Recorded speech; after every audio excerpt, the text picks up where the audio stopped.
With less than 3 weeks to go before the Iowa caucuses, tensions escalated between two of the leading Democratic candidates and were on display on national television at a debate in Iowa.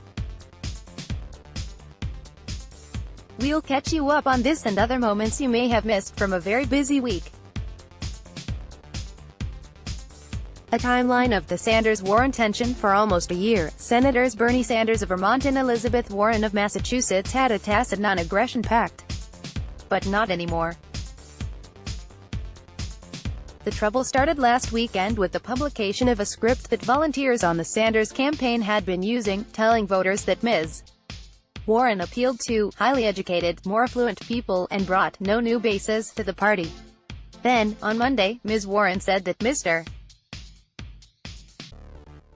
Sanders had told her in a private meeting in December 2018 that he did not believe a woman could win the presidency, a claim Mr.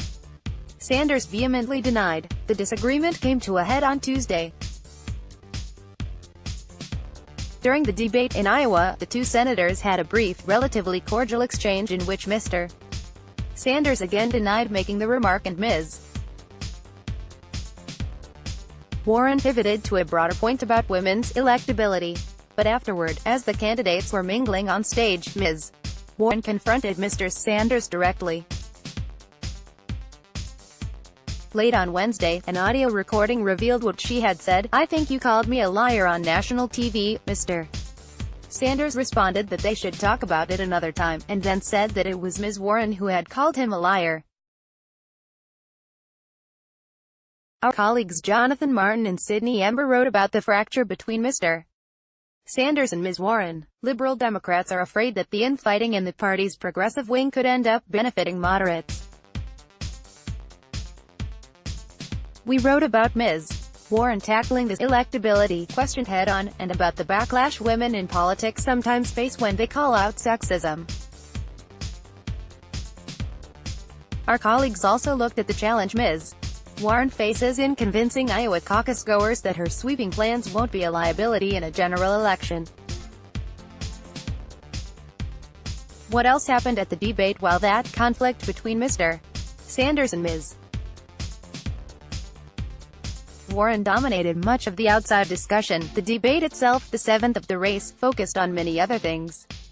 It was the smallest debate yet, with 6 candidates: Mr. Sanders, Ms. Warren, former Vice President Joseph R. Biden Jr., former Mayor Pete Buttigieg of South Bend, Indiana, Senator Amy Klobuchar of Minnesota, and the former hedge fund executive Tom Steyer. Among the major topics of discussion were foreign affairs, President Trump's trade policy, climate change, and, once again, health care. Trump's dealings with Iran, including his decision to order the killing of Major Gen. Qasem Soleimani, were the focus of the first part of the debate.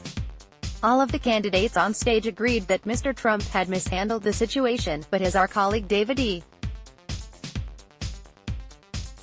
Sanger wrote, they were more vague about their own diplomatic approaches and under what circumstances they would use military force. Here is our main story recapping the night. We also tracked speaking time, collected experts' takes on the candidates' performances, and provided 6 takeaways in case you want to catch up quickly. About 7.3 million people watched the debate live on CNN, down from previous debates. Our chief television critic, James Poniwozik, wrote that, prodded to spar, the candidates more often chose to strike at President Trump, and took a gloves-on approach. Booker is out. Senator Cory Booker of New Jersey ended his presidential campaign on Monday.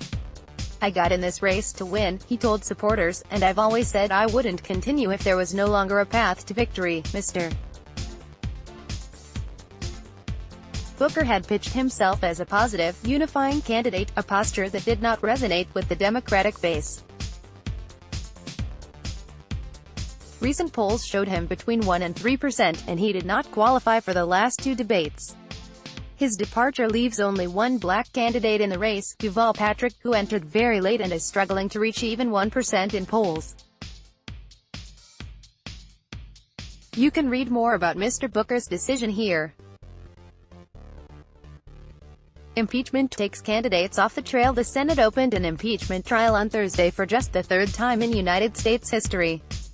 For daily updates, you can sign up for a newsletter from our colleagues in Washington.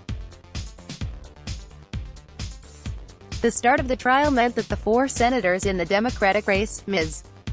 Klobuchar, Mr. Sanders, Ms. Warren and Michael Bennet of Colorado, were forced to leave the campaign trail less than 3 weeks before the Iowa caucuses. While the senators have not dwelled publicly on the trial's campaign-related implications, Ms. Warren has said repeatedly that some things are more important than politics. There is no denying the timing is bad. Our colleague Stephanie Saul checked in on how they're framing their absence from Iowa.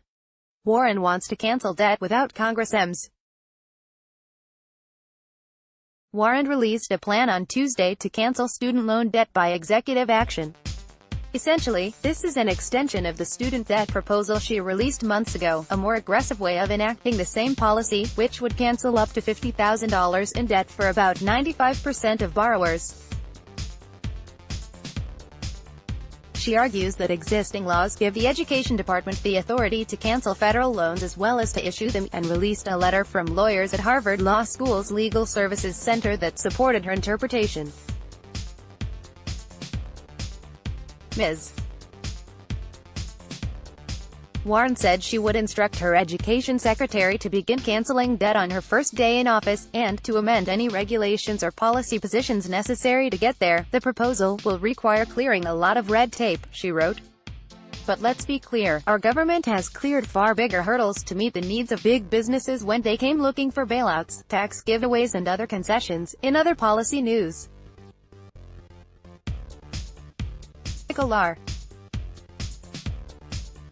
Bloomberg, the former mayor of New York City and another late entrant into the race, released 5 plans: 1 to cut pollution from homes and buildings, 1 to combat vaping, 1 on climate resilience, 1 on wildfire resilience, and 1 on clean transportation.